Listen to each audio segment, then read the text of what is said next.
Bluetooth mode.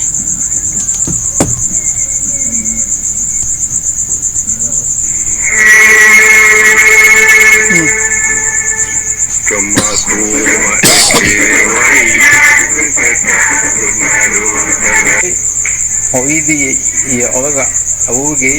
waxay isfureen ba odaga markuu dhashayba islaanta buu furay aabihii wuxuu ahaa wuxuu ka qayb galay dagaaladii sayid maxamed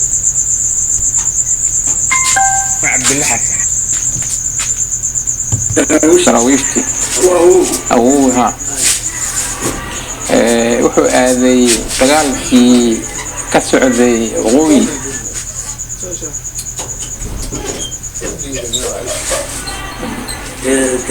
دراويشها 1912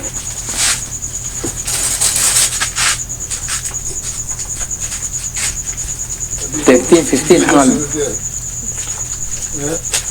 أحمد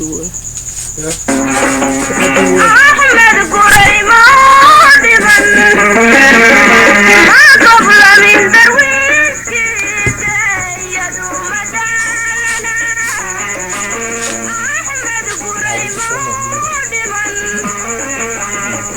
قبل من درويش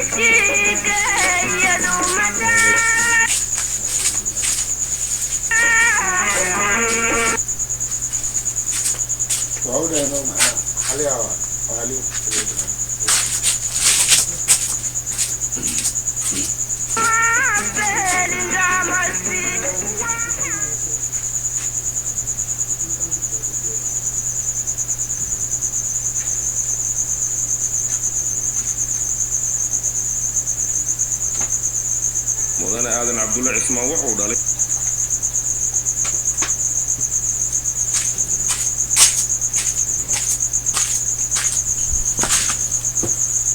سيدات عرورة او كلا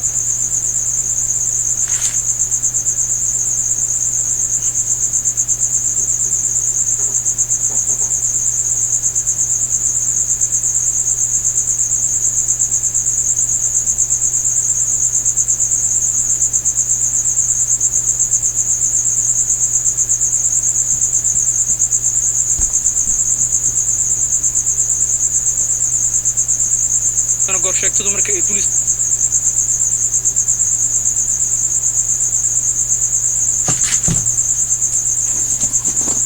شاكت لبي طبعا كساقدح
وهاجاك داوديال حدا oo saacadu soo gaartay 12 saq dhexe ayaa calanka jamhuuriyadda la saaray qasriga madaxtooyada qaranka iyadoona ka qayb galay madaxweynaha jamhuuriyadda federaalka Soomaaliya mudane Maxamed Cabdullaahi Maxamed Farmaajo cutubyadan ka tirsan ciidanka xoogga dalka gudahaan magaalada oo idil ka bilowday fantaasiyada iyo dabaaldega ugu weyneynayo habeenkan qiimaha badan iyo 26